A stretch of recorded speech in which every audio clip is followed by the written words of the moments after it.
The mahogany-paneled hearing room inside, the Rayburn House office building, was filled to capacity. That humid Tuesday morning in September 2025, C-SPAN cameras captured every moment as Kellyanne Conway adjusted the microphone before her, her signature blonde hair gleaming under the harsh fluorescent lights. She had been summoned to testify before the House Oversight Committee regarding alleged Hatch Act violations during her tenure as counselor to President Trump. What unfolded next would become one of the most talked-about confrontations in congressional history. Seated directly across from Conway was Jasmine Crockett, the young Democratic representative from Texas. At 44, Crockett had already earned a reputation as one of Congress's sharpest interrogators, but even she could not have predicted what was about to happen. "Ms. Conway," Crockett began, her tone calm but cutting, "you've built your entire career on what you've called alternative facts. Today, we're here for the actual truth." Conway's lips curved into the familiar smirk she'd worn through countless television interviews. She leaned forward, gripping the edge of the table. "Representative Crockett," she replied coolly, "I've handled far more formidable opponents since before you even graduated law school. You want to talk about facts? Let's discuss your voting record, your campaign finances, and the real reason you're so eager to make headlines today." The room erupted. Committee members called for order as photographers snapped furiously. It was the beginning of what would soon become the most watched congressional testimony of the year.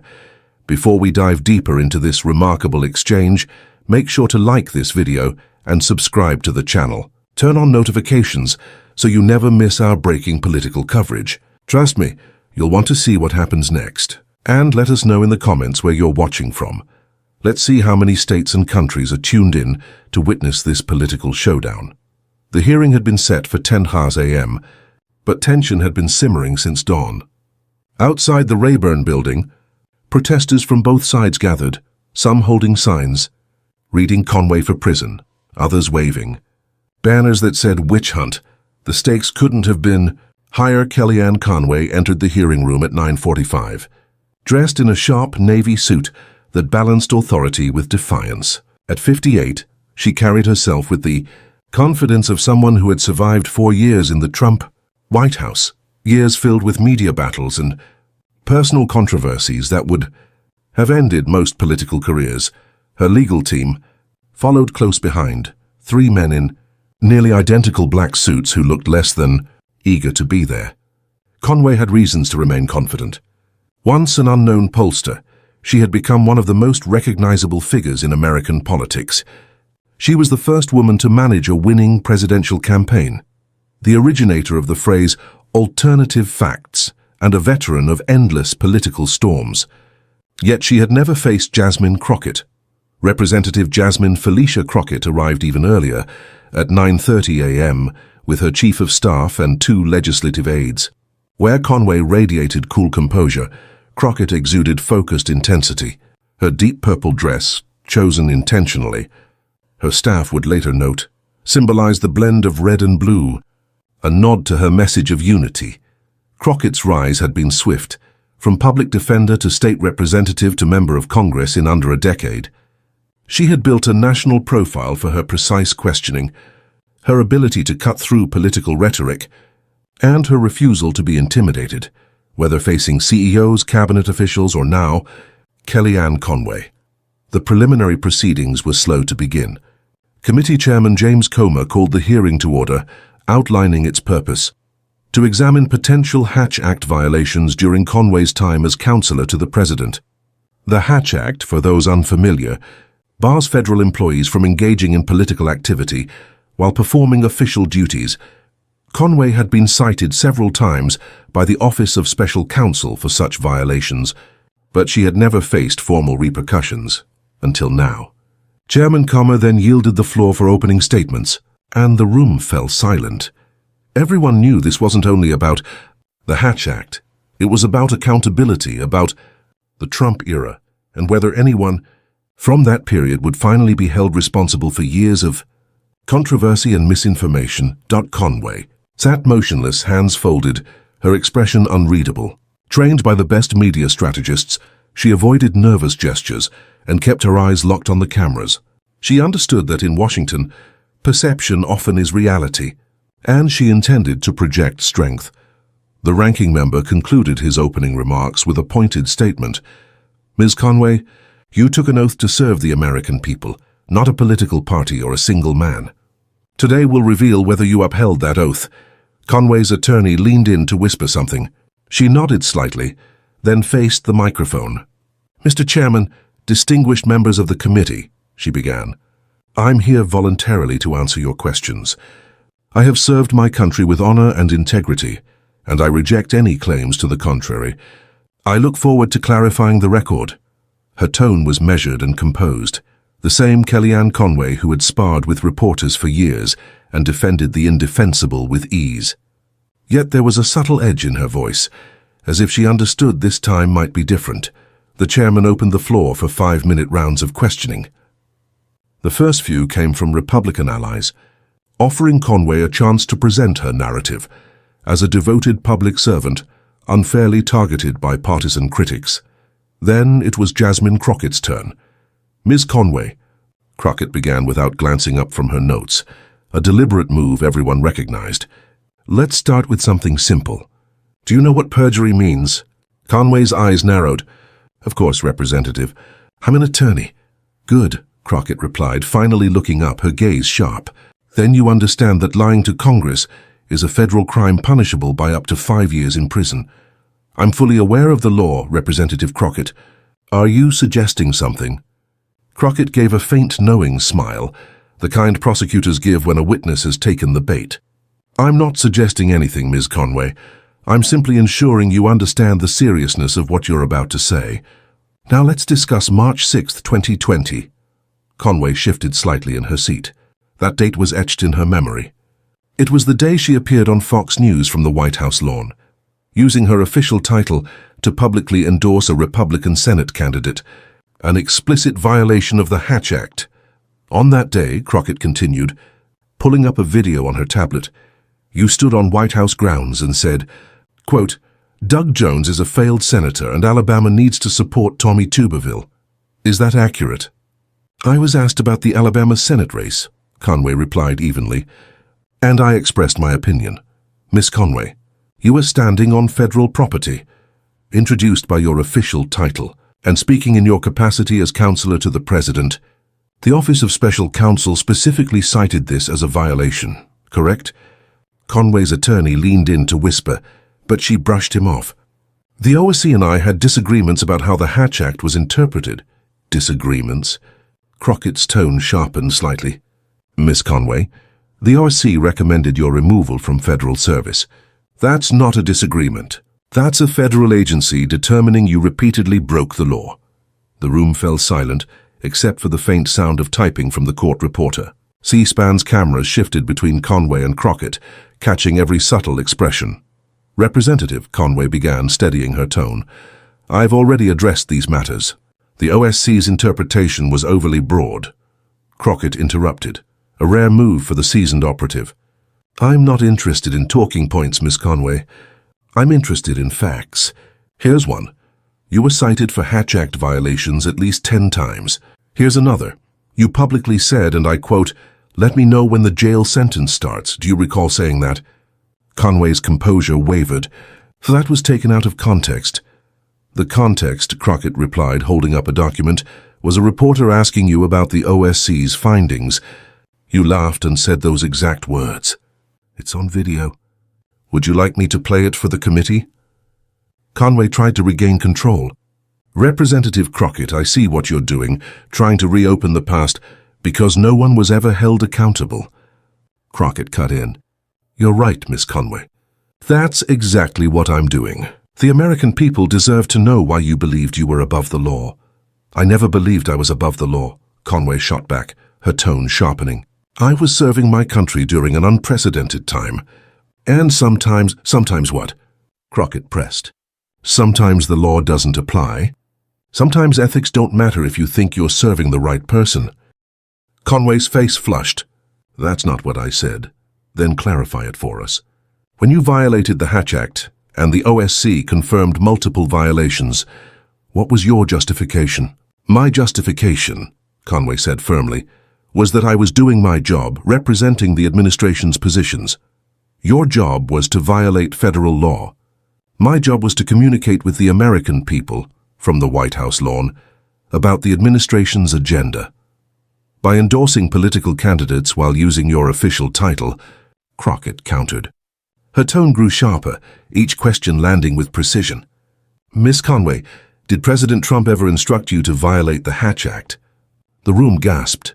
It was the question everyone had been waiting for, the one that could tie Trump directly to federal misconduct.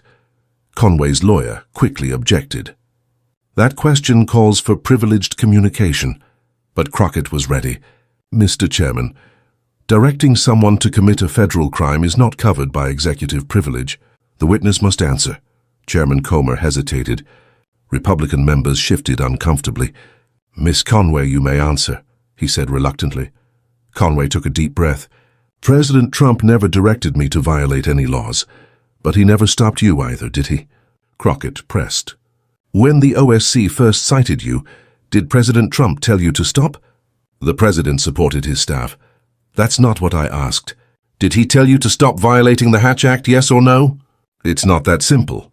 It is a yes or no question, Miss Conway. After being cited for breaking federal law, did President Trump tell you to stop? Conway hesitated.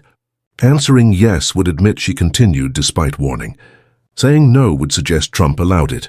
The president trusted me to do my job properly, so that's a no.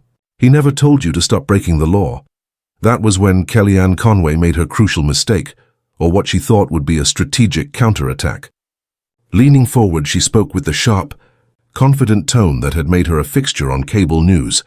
Representative Crockett, I find it interesting that you're so focused on the Hatch Act when your own campaign has some serious issues to answer for. Crockett didn't react. We're not here to discuss me, Miss Conway. Oh, but I think we should, Conway continued, sensing an opening. If you want to talk about ethics and accountability, then let's discuss the $50,000 in campaign donations you received from a packy currently under federal investigation. Republican members perked up. The unexpected turn changed the energy in the room. Crockett's face remained composed, but her posture shifted. She sat up straight, a faint, knowing smile forming at the corners of her mouth, a warning Conway didn't recognize. Miss Conway, Crockett said evenly, are you attempting to deflect from your own potential criminal conduct by making unfounded accusations against this committee? Against a member of Congress? They're not baseless, it's all public record. You're right. It is public record, Crockett replied calmly, catching everyone off guard. It's public record that I received fully legal campaign donations from a packy that was later investigated and cleared of any wrongdoing. It's also public record that I chose to return those donations once questions were raised, even though I was under no obligation to do so. You know what else is public record? Crockett asked. Conway stayed silent. Your consulting fees, Crockett continued, the $500,000 you took from the Trump campaign while claiming to be an unpaid advisor. The shell companies you created to move that money. And the fact that you never properly disclosed those payments. Should we talk about that part of the public record, Miss Conway? Color drained from Conway's face. Her attorney leaned in, whispering urgently. I don't know what you're referring to, Conway said, though her voice had lost its edge. No. Then allow me to refresh your memory. Crockett pulled out a thick folder and spread several documents across the table. Transfer records, bank statements and corporate filings, all obtained through lawful FOIA requests and public record searches. Ms. Conway, did you or did you not receive payments from the Trump campaign through CAC Consulting LLC while serving as counselor to the president? Any payments I received were for services rendered before joining the administration. These transfers are dated April 2020, Crockett replied. You were well within the administration then. Those were residual payments for prior work. Residual payments of $50,000 a month for work completed 3 years earlier. Crockett asked, Ms. Conway, do you take this committee for fools? At that moment, Conway made her fatal mistake. Cornered and frustrated, she snapped back with the line that sealed her fate. Representative Crockett, I've dealt with far more intelligent opponents long before you graduated law school. You want to talk facts? Let's talk about your voting record, your campaign finances, and the real reason you're so desperate for attention today, The room erupted. Committee members shouted for order as the chairman struck the gavel repeatedly. Through it all, Crockett stayed composed, a small, knowing smile on her face. When silence finally returned, she leaned into her microphone. "Ms. Conway, I graduated from law school in 2006. Since then, I've worked as a public defender for people who couldn't afford justice. I served as a state legislator, fighting for voting rights and criminal justice reform. And now I'm a member of Congress holding people like you accountable, probably for the first time in your life. You know what you've been doing since 2006? Helping wealthy men mislead the American public. So by all means, let's compare records." The room went still. "You want to make this personal? Let's make it personal," Crockett continued. "You questioned my intelligence. Let's discuss that. I graduated magna cum laude from Rhodes College. I earned my law degree from the University of Houston and passed the bar on my first attempt. You, on the other hand, went to law school, passed the bar, and spent your career doing political polling and media spin. You've never tried a case, never defended a client, never practiced law. You just play a lawyer on television." Conway tried to interject, but Crockett pressed on. "You brought up my voting record. It's all public. I voted for healthcare, education, infrastructure, for working families. Your record? Defending a president impeached twice, who incited an insurrection and told over 30,000 documented lies. You mentioned campaign finances. I've already addressed mine, but let's talk about yours, about the dark money behind your polling firm, the foreign contacts you failed to report, and the fact that you're sitting here today because multiple federal agencies concluded you broke the law, yet you still act like the victim." Crockett opened her briefcase and withdrew another folder, this one marked with red tabs. The camera zoomed in as she opened the file slowly and deliberately. "Miss Conway, I'd like to show you something. Committee Exhibit 47. She raised a document for the room to see. Conway's attorney immediately rose. "Mr. Chairman, we have not been given these exhibits in advance. This is ambush tactics." Chairman Coemar turned toward Representative Crockett. "Representative, what is this document?" "This, Mr. Chairman," Crockett replied, "is an email from Miss Conway's personal account to Trump campaign officials, dated June 15, 2020. It directly coordinates campaign strategy while she was serving as counselor to the president. This email was obtained lawfully through a subpoena to the campaign. Miss Conway's counsel was informed of these documents 3 weeks ago." Conway's lawyer sat down slowly, his face reddening. Crockett continued, "In this email, you wrote, and I quote, 'We need to hit Biden on Hunter before the convention. I can do hits from the White House to give it more weight. Is this your email?'" Conway examined the document, her face turning pale. "Miss Conway, is this your email?" "I would need to review this in context," she said quietly. "The context," Crockett responded, "is that you were using your official position to plan campaign attacks. That's not just a Hatch Act violation. It's potentially criminal conspiracy to defraud the United States. Are you aware of that?" Conway's voice barely rose above a whisper. "I wish to invoke my Fifth Amendment rights." The room erupted in noise. Taking the Fifth during a congressional hearing was often seen as an admission of guilt in the court of public opinion. "You're invoking your Fifth Amendment right against self-incrimination?" Crockett asked pointedly, ensuring the cameras caught every word. "On the advice of counsel?" "Yes," Conway replied. "Let the record show that Ms. Conway is refusing to answer questions about her potential criminal conduct," Crockett stated firmly. "But let me ask you this, Ms. Conway, and this isn't about criminal conduct, so you cannot take the Fifth. Do you believe public servants should be held accountable when they break the law?" Conway was cornered. If she said yes, she would implicate herself. If she said no, she would imply government officials were above the law. "I believe in the rule of law," Conway said carefully. "That's not what I asked," Crockett replied. "Should public servants be held accountable when they break the law? Yes or no? It depends on the circumstances. It depends. So sometimes it's acceptable for government officials to break the law." "That's not what I said. Then what are you saying?" Crockett pressed. "Because from where I'm sitting, it sounds like you're saying that when you break the law there should be no consequences, but when others do, they should be prosecuted. Is that the alternative fact you want us to believe?" Crockett picked up her tablet and connected it to the hearing room's display system. Suddenly, a video appeared on screens around the room. Miss Conway, do you recognize this video? It showed Conway at what appeared to be a private fundraiser, dated October 2020. Where did you get this? Conway demanded, her composure cracking. It was provided by a whistleblower, Miss Conway, someone at that fundraiser who was concerned about what they heard. Should I play it? Conway's lawyer whispered frantically to her, but she remained frozen. Crockett pressed play. On the screen, Conway addressed a room of donors. Her voice was clear. The Hatch Act, please. That's for people who don't know how to work the system. You want to know the truth? We do whatever we need to do to win. The OC can send all the letters they want. Who's going to enforce them? The president. He's the one telling me to go on TV and destroy Biden. The Attorney General? He's on our side. Congress? They're too scared to do anything. We're untouchable. And after we win in November, we'll remember who stood with us and who didn't. The hearing room descended into chaos. Conway had just admitted on video to knowingly violating federal law with explicit support from the President and Attorney General.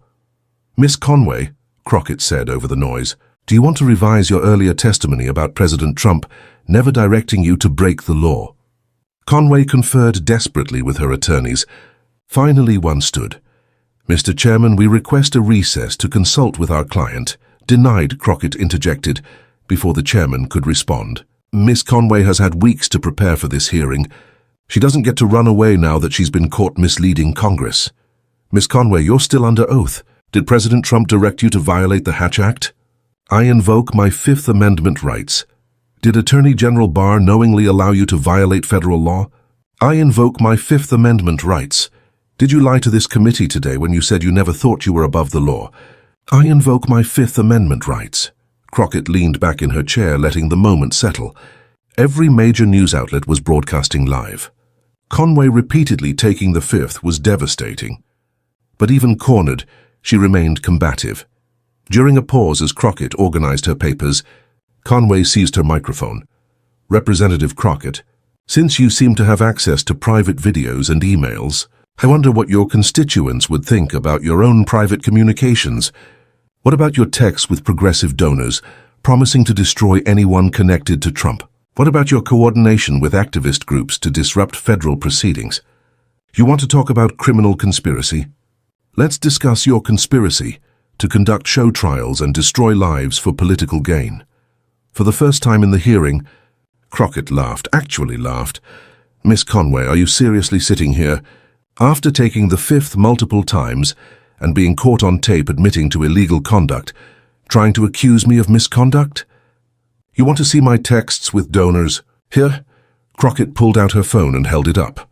I'll submit my phone to the committee right now for a full forensic review. Every text, every email, every call log. Will you do the same? Conway stayed silent. That's what I thought, Crockett said. The hearing room was still electric. You see, Miss Conway, there's a difference between us. I have nothing to hide. You, on the other hand, have everything to hide, and the American people can now see that clearly. Crockett wasn't done. She had saved her most powerful evidence for the end. Ms. Conway, I have one final document to present, she said, lifting a single sheet of paper. Committee Exhibit 52A. This is an immunity agreement between you and the Southern District of New York, dated January 21, 2021, one day after President Trump left office. According to this document, you agreed to cooperate with federal prosecutors in return for immunity from prosecution for your Hatch Act violations and other possible crimes. Is that correct? The hearing room went silent.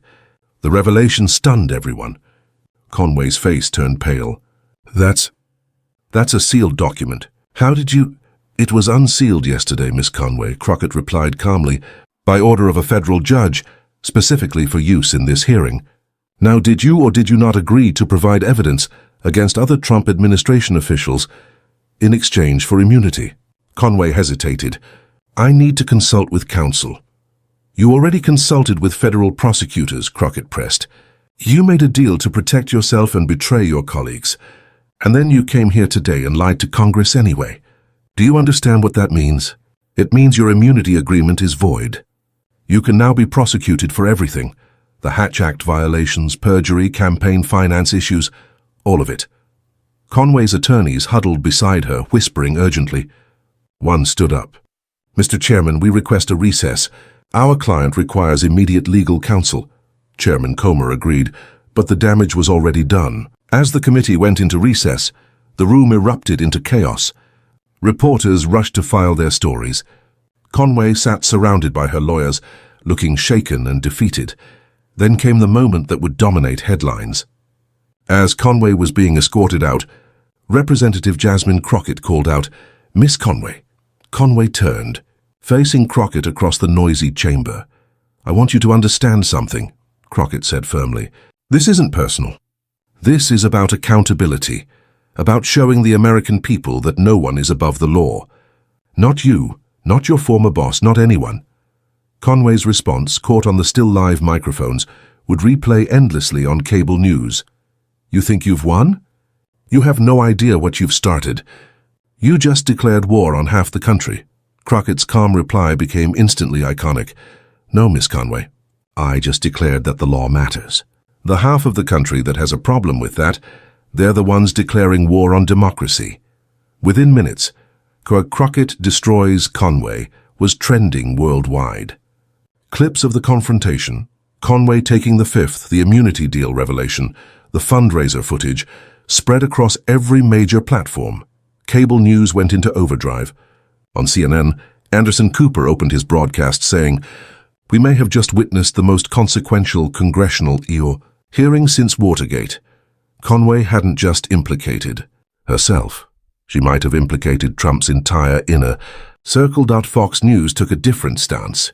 Tucker Carlson called it a political show trial and a partisan attack, though even he couldn't ignore the damage caused by Conway's silence and the exposed immunity deal. Over on MSNBC, Rachel Maddow dedicated her entire program to analyzing every moment of the hearing. Jasmine Crockett didn't just expose Kellyanne Conway's falsehoods, she said. She revealed the broader culture of disregard for the law that defined the Trump administration. Social media was even harsher. Memes flooded in. Conway's shocked expression when the immunity document appeared became an instant classic. Someone remixed her invoking the fifth into a viral track. The fundraiser video played millions of times. But the most striking reaction came from an unexpected source, George Conway, Kellyanne's ex-husband and longtime Trump critic, who tweeted simply, "The truth always comes out always." Within hours, the Department of Justice announced a review of Conway's immunity agreement and testimony for potential perjury charges. The U.S. Attorney for the District of Columbia confirmed that they were examining all evidence presented at the hearing. Legal experts quickly weighed in. "Conway is in serious legal jeopardy," said former federal prosecutor Preet Bharara on his podcast. Possible charges include perjury, conspiracy to violate the Hatch Act, campaign finance violations, and now with her immunity deal likely void, the original Hatch Act offenses are back on the table. She could face real prison time. Harvard law professor Lawrence Tribe tweeted, "Conway's testimony today was a masterclass in how not to testify before Congress. She walked into every trap and made her situation far worse with each answer." Legal. Analysts agreed the immunity deal revelation was especially damaging. It indicated that Conway had already confessed to certain offenses during her cooperation with prosecutors, admissions that could now be used against her. She struck a deal to save herself, then violated it by lying to Congress, said former U.S. Attorney Joyce Vance. That's not just reckless. It's legally catastrophic. The fallout extended well beyond Conway. Republicans who had defended her now faced intense scrutiny. Several senators who once dismissed Hatch Act violations as minor were forced to issue new statements. Senator Mitt Romney commented, "Today's testimony raises serious concerns about the culture of lawlessness in the previous administration. No one is above the law." Most Republicans, however, deflected, accusing Democrats of politicizing the hearing. House Minority Leader Kevin McCarthy called it a witch hunt and argued that Democrats were relitigating the past instead of addressing the future. Democrats saw it differently. Speaker Hakeem Jeffries announced that the House would launch a broader investigation into Hatch Act violations during the Trump years. "What we learned today is only the beginning," he said. We will follow the evidence wherever it leads. Senator Elizabeth Warren called for a special prosecutor to examine not only Conway, but the entire Trump administration's potential criminal conduct. This wasn't one rogue official, she said. It was a coordinated effort to disregard federal law. For Representative Jasmine Crockett, the hearing was career-defining. Practically overnight, she went from a little-known freshman lawmaker to a national figure. Her campaign reported more than $2 million in small-dollar donations within 48 hours. Major networks flooded her with interview requests. When she appeared on The Late Show with Stephen Colbert, the audience gave her a standing ovation. Asked how she prepared for the hearing, she smiled and said, "I just did what I always do. My homework." Miss Conway thought she could bluff her way through like always, but you can't bluff when someone has the receipts. The clip went viral, racking up millions of views. Progressive groups hailed her as a champion. "Jasmine Crockett did what no one else has managed," said the president of Citizens for Responsibility and Ethics in Washington. She held a Trump official accountable. Still, Crockett remained grounded. In an op-ed for the Washington Post, she wrote, "This isn't about me or even Kellyanne Conway. It's about a fundamental truth. In America, no one is above the law. Not presidents, not advisors, not members of Congress, no one. The moment we forget that, we stop being a democracy and become something our founders fought to prevent." 2 days later, Conway pushed back. Appearing on Steve Bannon's podcast, she called the hearing a setup from the start and insisted the entire event had been politically motivated and the Democrats had planned this from the start. "They obtained documents through questionable means, ambushed me with sealed evidence, and are trying to criminalize political differences." But even Bannon seemed doubtful. "Kellyanne, you took the fifth. How do you explain that to our audience?" he asked. Conway's response was revealing. "Sometimes you have to protect yourself from a corrupt system." Bannon pushed back, reminding her that she had just called the very system she helped run corrupt. The interview quickly fell apart. Conway came across as defensive, evasive, and increasingly frantic. When Bannon asked about her immunity deal, she refused to answer, saying her lawyers had instructed her not to.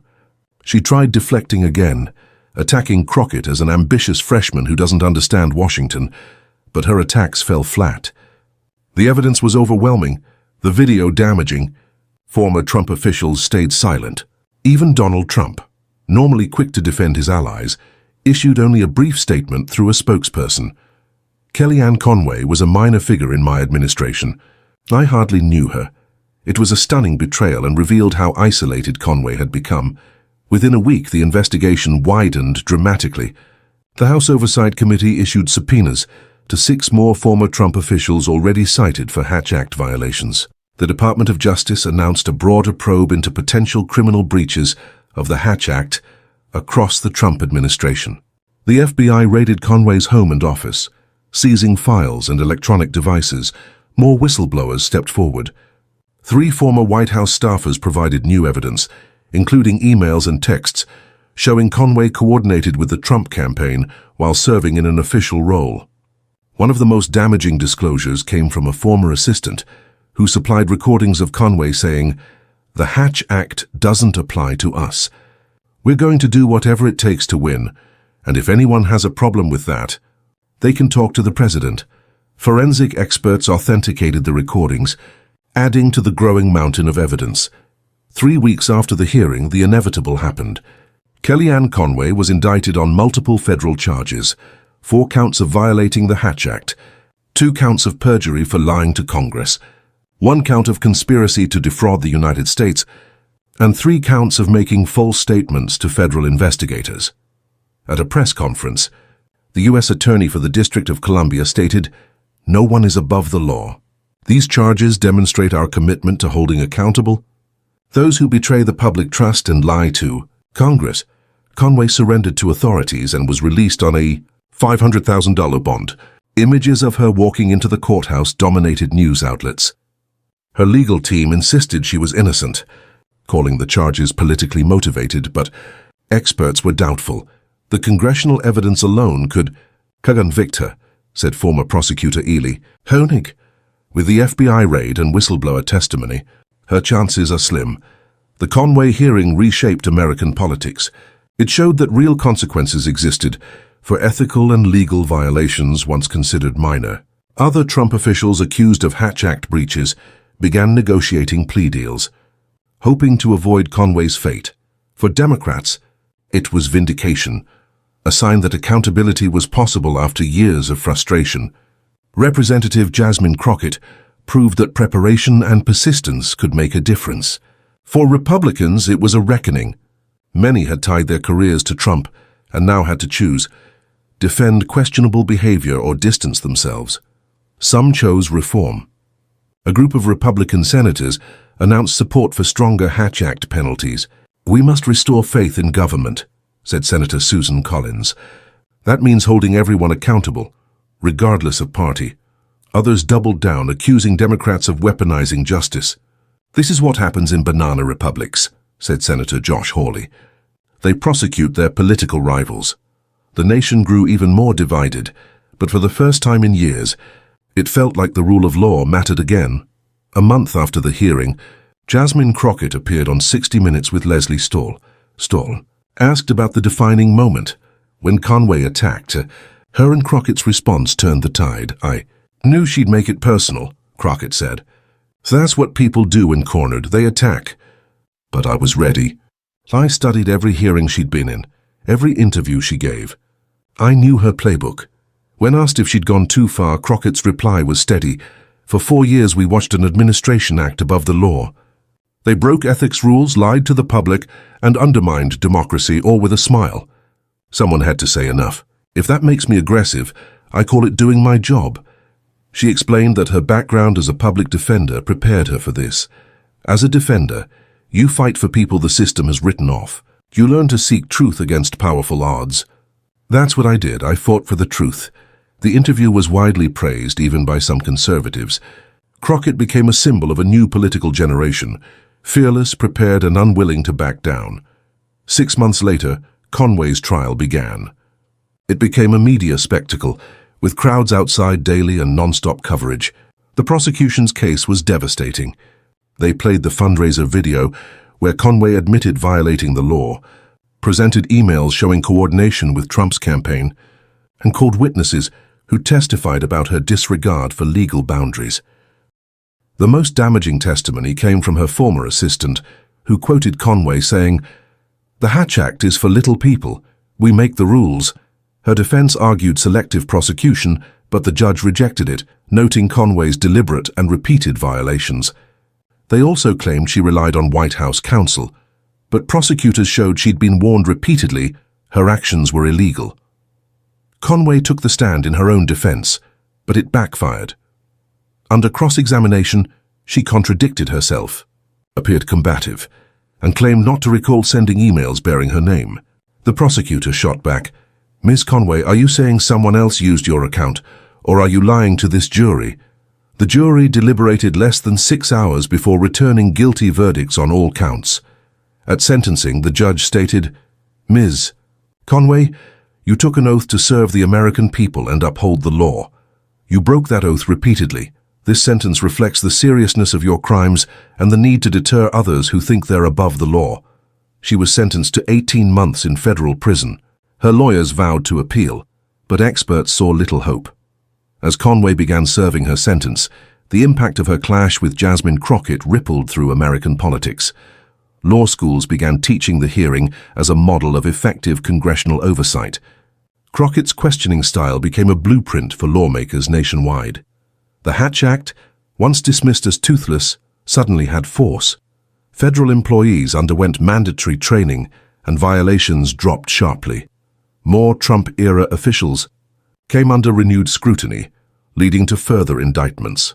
For Republicans, Conway's conviction was a turning point. Some used it to separate themselves from Trump and call for traditional conservative principles. Others claimed political persecution, deepening the party's divide, a split that would shape its future. Jasmine Crockett's rise after the hearing was meteoric. She became one of the Democratic Party's most sought-after speakers, headlining fundraisers nationwide. Appointed to the House Judiciary Committee, she became a leading advocate for legal reform and government transparency. Her sharp, disciplined questioning turned every hearing into must-watch television. Talk of a Senate run, or even a future presidential bid, grew louder. But Crockett stayed grounded, focused on her mission, accountability, and the rule of law. She remained focused on her responsibilities in the House. In interviews, she often said, "I'm not thinking about the next job. I'm focused on doing this one well." There was, she explained, still much work to be done to rebuild public trust in government and to ensure accountability under the law. She introduced legislation to strengthen the Hatch Act and other ethics standards, with several measures gaining bipartisan support. Over time, she also became a mentor to younger members of Congress, guiding them on how to prepare for hearings and hold witnesses to account.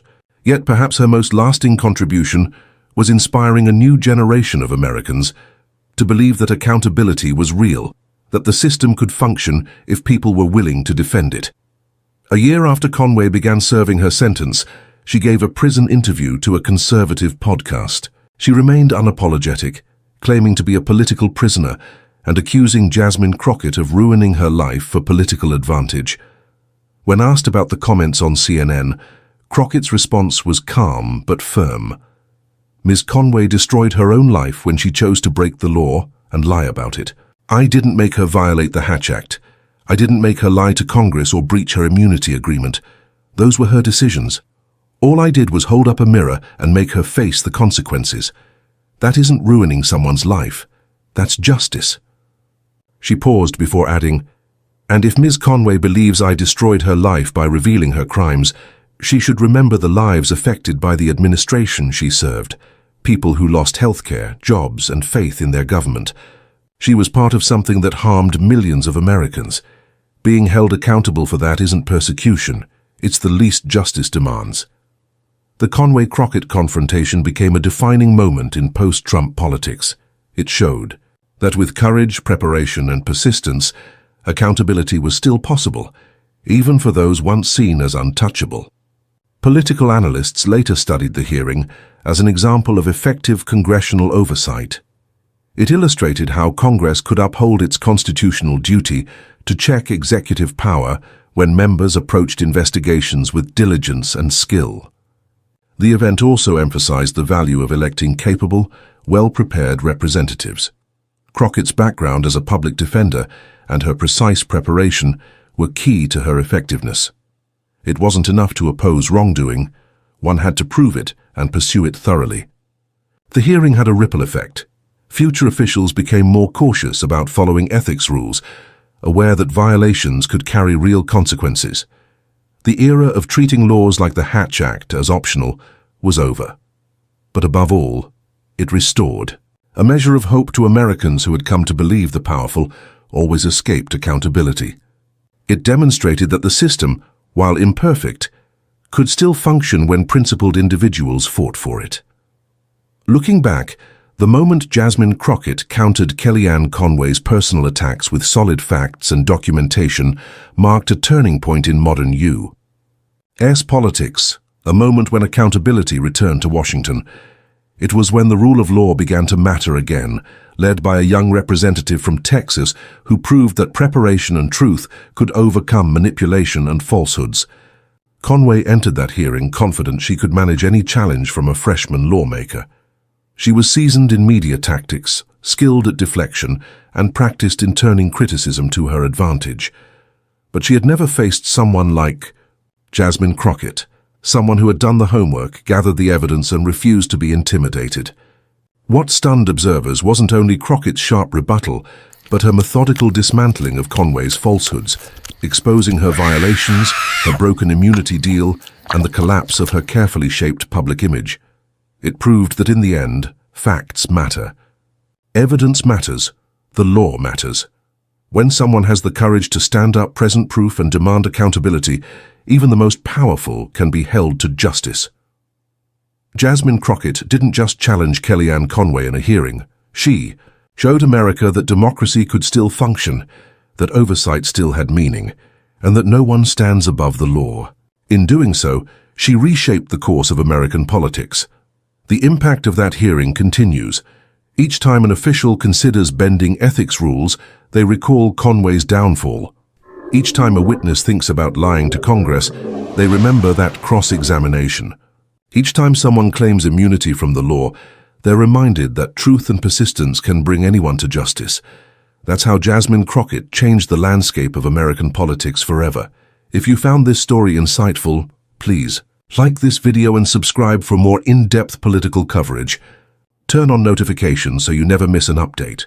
Share this video with anyone who needs a reminder that accountability still matters and that no one is above the law.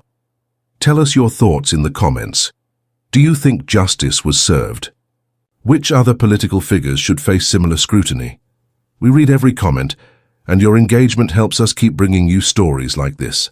Thanks for watching, and remember, in a democracy, truth always prevails.